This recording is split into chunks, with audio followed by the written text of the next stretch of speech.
Hello friends, मी स्वप्नील. आज तुम्हाला मी एखादा स्क्वेअर मॅट्रिक्स दिला असेल तर त्याचा इनवर्स कसा फाइंड करायचा हे सांगणार आहे by using ॲडजॉइंट method.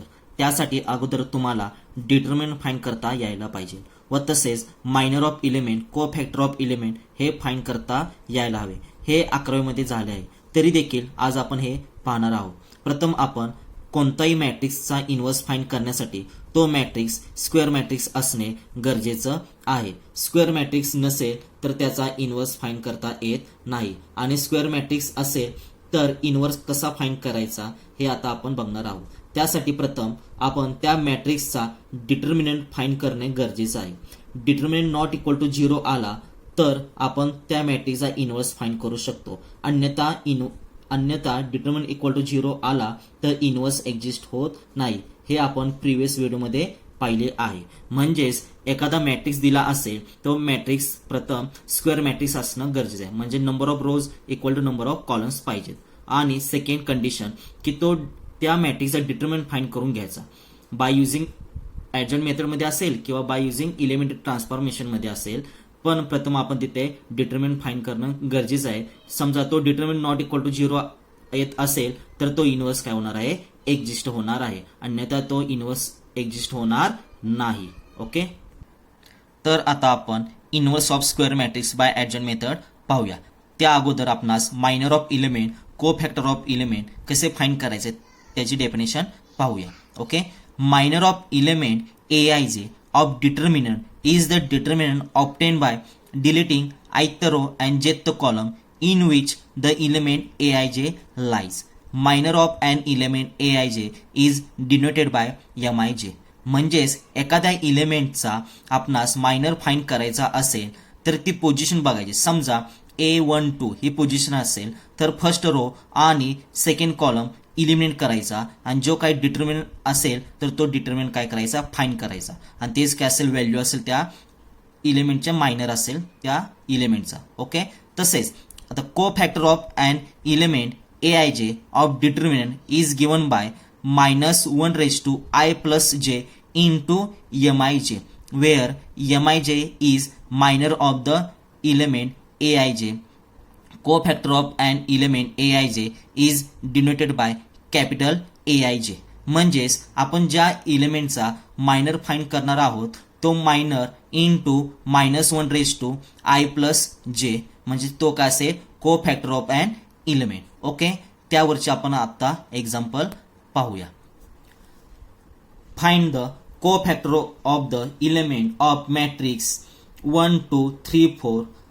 Also find adjoint of A. Okay, आपणास इथं cofactor of an element find करायला सांगितले, तसेच ॲडजॉइंट ऑफ ए. ओके, मग गिवन दिलेला मॅट्रिक्स लिहून घेतला. ए इक्वल टू 2/2 चा मॅट्रिक्स आहे 1 2 3 4. ओके, मग ही पोझिशन 1 ची पोझिशन काय, A11, हे काय असेल A12, म्हणजेच काय, first row second column. Okay, हे काय असेल, सेकंड रो फर्स्ट कॉलम म्हणजे A21, आणि हा काय असेल A22, म्हणजे सेकंड रो आणि सेकंड कॉलम. ओके, म्हणजे A11 काय 1, A12 काय 2, A21 काय दिलेलं आपणास 3 दिला, आणि A22 काय दिलेला आहे 4. ओके, मग therefore M11 minor of element 1 A11 चा आपणास काय फाइंड करायचा, मायनर फाइंड करायचा. म्हणजेच काय असणार, तो रो आणि तो कॉलम काय करायचा, इलिमिनेट करायचा, आणि जो काय शिल्लक राहील तो काय असेल, मायनर. म्हणजे काय असणार आहे, हा रो आणि हा कॉलम इलिमिनेट करायला, मग काय इलिमेंट शिल्लक राहिलेला आहे 4. ओके, म्हणजेच मायनर ऑफ इलेमेंट A11 म्हणजेच M11 इक्वल टू काय मिळालं आपल्याला 4. तसेच 2 चा मायनर काय असणार आहे, ती पोझिशन काय A12, म्हणजे फर्स्ट रो आणि सेकंड कॉलम इलिमिनेट करायचा, म्हणजे शिल्लक राहील 3, म्हणजे M12 काय मिळाला 3. तसेच 3 चा मायनर काय असेल, ही पोझिशन काय तुमची A21, म्हणजे सेकंड रो आणि फर्स्ट कॉलम इलिमिनेट करायचा, शिल्लक राहील 2. ओके, मग मायनर ऑफ इलेमेंट A21 म्हणजे M21 इक्वल टू काय मिळालं तुम्हाला 2. तसेच 4 चा मायनर काय असेल, ही पोझिशन काय A22, म्हणजे सेकंड रो आणि सेकंड कॉलम इलिमिनेट करायचा, मग शिल्लक राहील तो इथे इलेमेंट 1. ओके, म्हणजे मायनर ऑफ इलेमेंट A22 म्हणजेच काय M22 काय मिळालं तुम्हाला 1. ओके, आपण इथे आता मायनर फाइंड करून घेतले. आता त्याचे को फॅक्टर ऑफ इलेमेंट फाइंड करून घेऊया. मग को फॅक्टरचा इलेमेंटचा फॉर्म्युला काय, aij equal to -1/i+j into mij. Okay, मग 1 इलेमेंटचा को फॅक्टर फाइंड करून घेऊया. ओके, म्हणजे ते डिनोट कसं करतो आपण A11 capital A11 equal to -1 plus 1. Okay, i काय आपला 1, जे काय 1 म्हणजे 1 प्लस 1 इंटू MIJ म्हणजेच काय M11 equal to -1 into M11 आताच फाइंड करून घेतलेले आपला काय आहे 4. ओके, इंटू काय असेल 4 इक्वल टू -1 पॉवर काय इवन -1 इवन पॉवर असेल ती व्हॅल्यू काय असते 1 असते पॉझिटिव्ह म्हणजे 1 इंटू 4. ओके, म्हणजे A11 काय मिळालं आपल्याला 4. तसेच A12 equal to -1 plus 2 into M12 equal to -1 into 3 M12 काय आपला 3. ओके, इंटू 3 पॉवर काय ऑड आहे म्हणजे -1 पॉवर ऑड असेल तर व्हॅल्यू काय असते निगेटिव्ह असते म्हणजे -1 इंटू 3 इक्वल टू -3. तसेच A21 equal to -1 plus 1 into M21 equal to -1 into M21 काय 2. ओके, म्हणजे -1 ऑड पॉवर असेल ती व्हॅल्यू काय असते -1 इंटू 2 इक्वल टू काय असेल -2. तसेच A22 equal to -1 plus 2 into M22. Okay, M22 काय आपला 1 आहे -1 प्लस 2 काय असेल 4.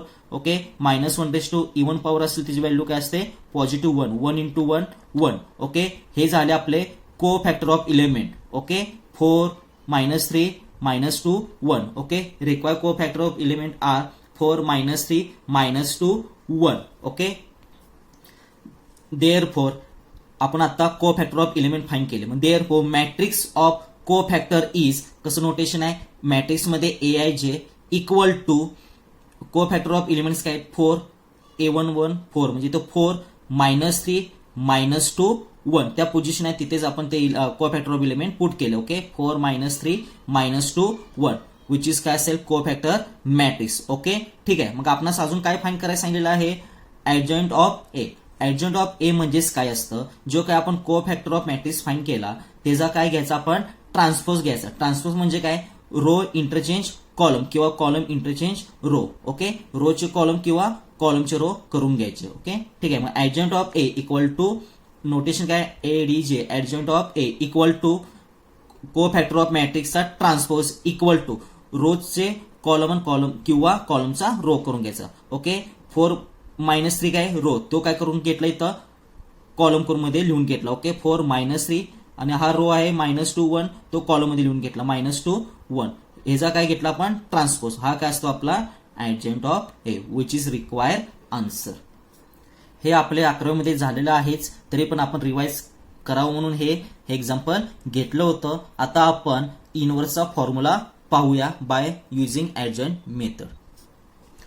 Formula for finding inverse of square matrix by adjoint method. Okay, मग if A equal to AIJ म्हणजेच आपण एक स्क्वेअर मॅट्रिक्स दिला असेल is a non singular square matrix म्हणजेच नॉन सिंग्युलर म्हणजेच काय त्याचा डिटर्मिनंट नॉट इक्वल टू 0 पाहिजे. Okay, then it's inverse exist. Okay, म्हणजे डिटर्मिनंट नॉट इक्वल टू 0 असेल तर इनव्हर्स काय होतो exist and it is given by A inverse. मग ते फॉर्म्युला काय असतो A inverse equal to 1 upon determinant A म्हणजे determinant of matrix A into adjoint of A. Okay, मग A इनव्हर्स इक्वल टू काय फॉर्म्युला मिळाला आपल्याला 1 upon determinant A into adjoint of A. मग एखाद्या मॅट्रिक्स आपला इनव्हर्स फाइंड करण्यासाठी काय फाइंड करावं लागेल अगोदर आपल्याला ऍडजॉइंट A. मग ऍडजॉइंट A साठी आपल्याला अगोदर फाइंड करावं काय लागेल मायनर ऑफ इलेमेंट फाइंड करावं लागेल, नंतर को फॅक्टर ऑफ इलेमेंट फाइंड करावं लागतील, नंतर को फॅक्टर ऑफ मॅट्रिक्स फाइंड करावं लागेल, त्याचा ट्रान्सपोज म्हणजे काय असेल आपला ऍडजॉइंट आणि डिटर्मिनंट फाइंड करावं लागेल. मग प्रथम आपल्याला अगोदर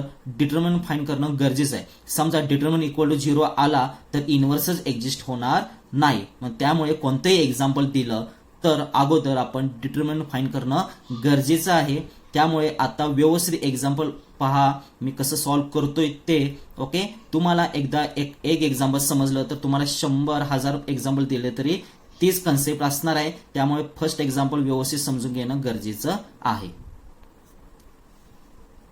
if A equal to matrix 2 -2 4 3 then find A inverse by using adjoint method. Okay, आपल्याला एक्झाम्पल मध्ये कोणते एक्झाम्पल तिथं मेन्शन केलेलं असतं की by using adjoint method by using elementary transformation. आपण इथं काही यूज करायला सांगितलं आहे, ऍडजॉइंट मेथडचा वापर करायला सांगितलेला आहे. ओके, मग अगोदर जो काही दिलेला मॅट्रिक्स तो लिहून घ्यायचा. गिवन मॅट्रिक्स आहे इक्वल टू 2 - 2 4 3. मग प्रथम अगोदर आपण त्याचा डिटर्मिनंट फाइंड करून घ्यायचा. ओके, मग determinant A equal to determinant 2 - 2 4 3 equal to 3 × 2 6.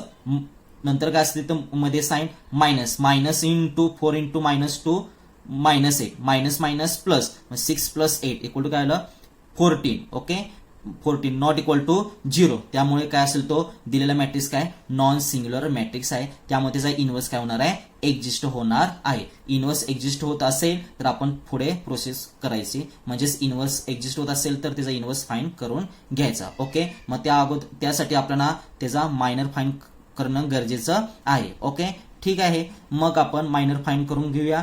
Minor of element 2 चा मायनर काय असेल तिची पोझिशन काय A11 म्हणजे फर्स्ट रो आणि फर्स्ट कॉलम एलिमिनेट करायचा. शिल्लक काय राहील 3. ओके, मग M11 काय असेल 3. मायनर ऑफ एलिमेंट -2 काय असेल हे एलिमिनेट करा हे कॉलम एलिमिनेट करा म्हणजे काय राहील 4. तसेच 4 चा मायनर काय असेल सेकंड रो आणि फर्स्ट कॉलम एलिमिनेट करा -2. तसेच 3 चा मायनर काय असेल second row first column second row second column eliminate करा काय राहील 2. ओके, म्हणजे मायनर ऑफ एलिमेंट्स काय मिळाले आपल्याला 3 4 -2 2. आता आपण को फॅक्टर ऑफ एलिमेंट्स फाइंड करून घेऊया. मग त्याचा फॉर्म्युला काय असतो AIJ equal to -1 j j into MIJ. Okay, मग A11 equal to -1 + 1 into M11 equal to -1 into M11 काय मिळालं आपल्याला 3 इंटू 3 इक्वल टू काय असेल 3. कारण की -1 इव्हन पॉवर काय असते पॉझिटिव्ह असते. मग 1 × 3 3. तसंच त्या पद्धतीनं A12 equal to -1 + 2 into M12 equal to -1 into 4. M12 काय मिळालं आपल्याला 4 व्हॅल्यू तिथं पुट केली. -1 ऑड पॉवर काय असते मायनस असते minus into -1 into 4 equal to -4. त्याच पद्धतीनं A21 equal to -1 + 2 + 1 into M21 equal to -1 / 3 into M21 काय मिळालं आपल्याला -2 -1 ऑड पॉवर काय असते -1 इंटू -2 + 2.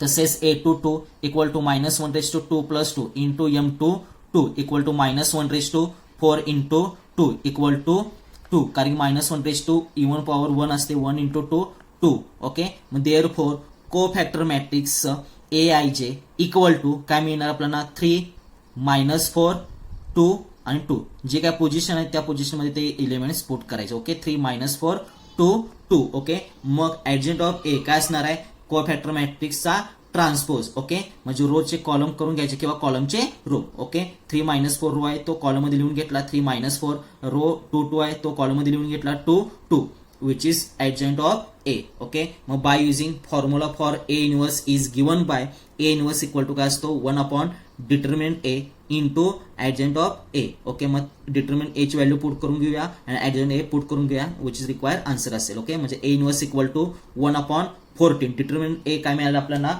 1 डिटर्मिनंट A काय मिळालं 14 म्हणजे 1/14 इंटू ऍडजंट A काय मिळालं आपल्याला matrix 3 2 -4 2. Okay, which is required answer. Second example पाहूया आपण.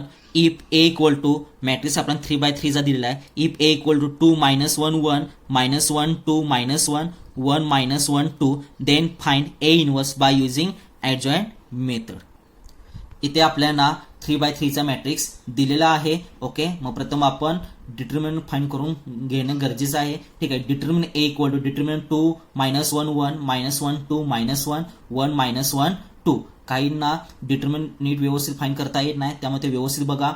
2 इंटू हा रो आणि हा कॉलम इलिमिनेट करायचा जो काय शिल्लक राहील तो डिटर्मिनंट मध्ये लिहून घ्यायचा. 2 इंटू डिटर्मिनंट मध्ये काय असेल 2 -1 2. ओके, मायनस आहे इथं कसं असतं इथं plus minus plus. Okay, minus आणि ऑलरेडी इथं मायनस मायनस मायनस काय होणार आहे +1 इंटू हे हा कॉलम आणि हा रो काय करायचा इलिमिनेट. मग शिल्लक काय राहील -1 1 2. तो डिटर्मिनंट लिहून घ्यायचा प्लस इथं प्लस असतो +1 इंटू थर्ड कॉलम आणि फर्स्ट रो इलिमिनेट करायचा. शिल्लक काय राहील -1 2 1 -1. ओके, ते लिहून घेतलं आणि हे सॉल्व्ह करून घ्यायचं. 2 इंटू 2 4 मायनस ऑलरेडी असतं आणि -1 इंटू -1 +1 म्हणजे इथं 4 -1 plus 1 into 2 into -1 -2 already minus असतं मायनस आणि minus plus okay +1 +1 into -1 into -1 +1 -2 into 1 -2 okay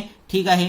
मग ते सॉल्व्ह करून घेतलं 4 -1 3 into 2 6 okay -2 +1 -1 -1 into 1 -1 1 -2 -1 into 1 -1 okay 6 -1 5 5 -1 4 okay म्हणजे डिटर्मिनंट इक्वल टू काय मिळाला 4 म्हणजे नॉट इक्वल टू 0 म्हणजे दिलेलं मॅट्रिक्स काय होणार आहे दिलेल्या मॅट्रिक्सचा इन्व्हर्स काय होणार आहे एक्झिस्ट होणार आहे. मग आपण इन्व्हर्स फाइंड करून घेऊया. त्यासाठी अगोदर आपल्याला मायनर आणि कोफॅक्टर फाइंड करणं गरजेचं आहे.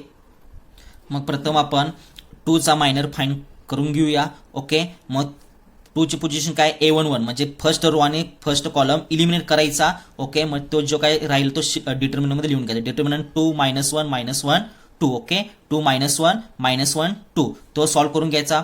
2 इंटू 2 4 4 -1 3 ओके ठीक आहे. मग त्याच लागलीच काय फाइंड करून घेऊया आपण को फॅक्टर फाइंड करून घेऊया ओके. मग A11 इक्वल टू काय असणार -1 + 1 into M11 equal to -1 into 3 equal to काय असेल 3. त्याच पद्धतीनं बाकीचे सॉल्व्ह करून घेऊया.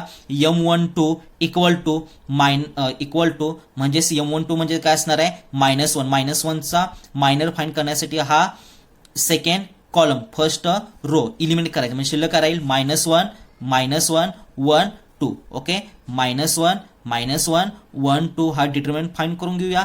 2 इंटू -1 -2 ऑलरेडी मायनस असताना हे 1 इंटू -1 -1 मायनस मायनस प्लस येईल ओके -2 +1 -1 म्हणजे मायनर ऑफ इलेमेंट -1 काय मिळालं आपल्याला -1 देअरफॉर त्याचाच को फॅक्टर काय असेल A12 equal to -1 + 2 into M12 equal to -1 into 3 into -1 ची इव्हन पॉवर ऑड पॉवर काय असते -1 इंटू -1 +1 ओके.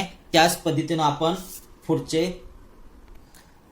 पुढचे आपण मायनर आणि को फॅक्टर फाइंड करून घेतलं ओके. M13 म्हणजेच ते first row third column eliminate केला. जे काही शिल्लक राहिले एलिमेंट्स ते डिटर्मिनंट लिहून घेतले. तो डिटर्मिनंट सॉल्व्ह केला. -1 इंटू -1 +1 -2 इंटू 1 2 1 इंटू -2 -1 ओके. मग को फॅक्टर काय मिळाला त्या एलिमेंटचा A13 equal to -1 + 3 into M13 equal to -1 even power 1 असते 1 इंटू -1 त्याच पद्धतीनं M21 म्हणजे सेकंड रो आणि फर्स्ट कॉलम इलिमिनेट करायचा. जो काही शिल्लक राहील एलिमेंट्स ते डिटर्मिनंट लिहायचं. डिटर्मिनंट तो सॉल्व्ह केला.